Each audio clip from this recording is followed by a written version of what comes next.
Welcome back to this month's video. I'm going to be reviewing Texas Creek. Beautiful but pretty dangerous place. I can definitely tell you that that little map right there is 7.5 miles, and at the end there where the little yellow tick mark is where I wrecked my quad, flipped it 8 times, and we'll be going over that real quick here. First off, I want to show you my rollovers. This is my first one of the day. Going up a washout. Yeah, didn't have a good line on that. Had absolutely no idea how I was getting up it, but I thought, hey, it'd be a good idea to try to roll up that. So, conditions out were sunny, not really, any rain in the forecast. But I can tell you, 98 degrees to 99 degrees, very hot.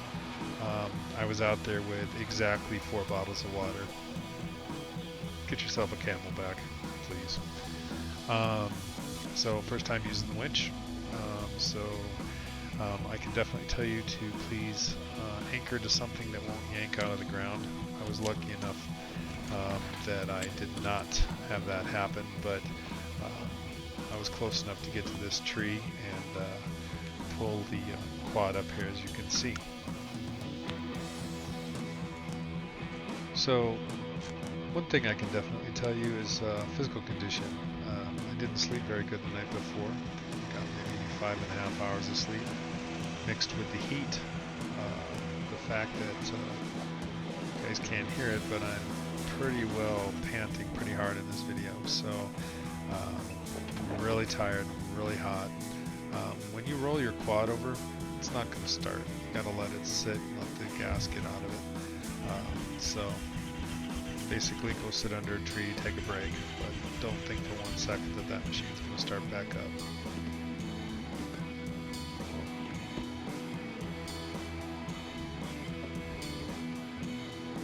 So I do roll it up here. I do drive a bit further, and I turn around and I come back down. Obviously not this way, but off to the right there's a trail, and it was a lot easier going down than it was coming up, I'll tell you that.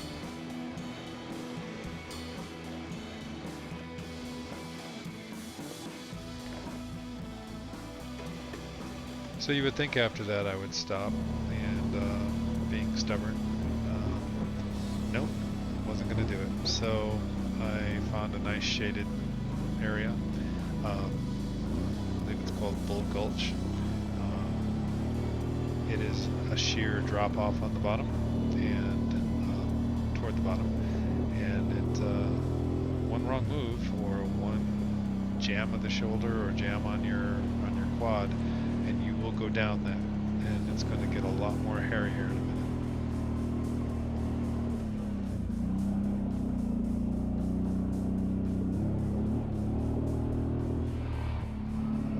So I can tell you that I'm going too fast for this.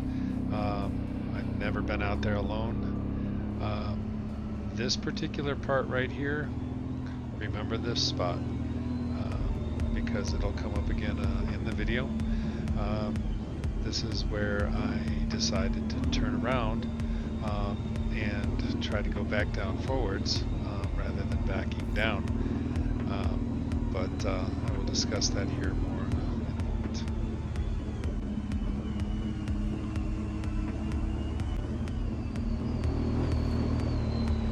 Yeah. So this is coming up on a second rollover. Not a good line.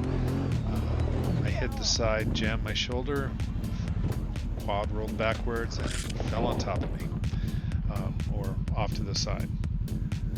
Tried to kick it away, hit the throttle, jumps right at me. So be careful. Yeah.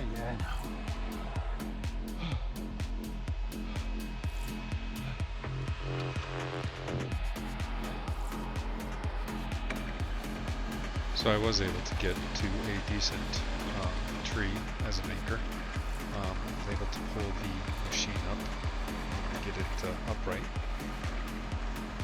And at this moment I thought that I had lost my battery pack on my helmet. So actually. I start to go back down the hill after I pull the machine back upright, and I try to turn around, and that's when the accident happens. So I had rolled this quad 8 times down the switchback.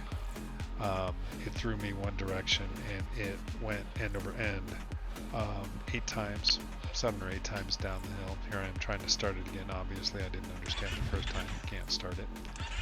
But this is further on down the hill as I am coming up it.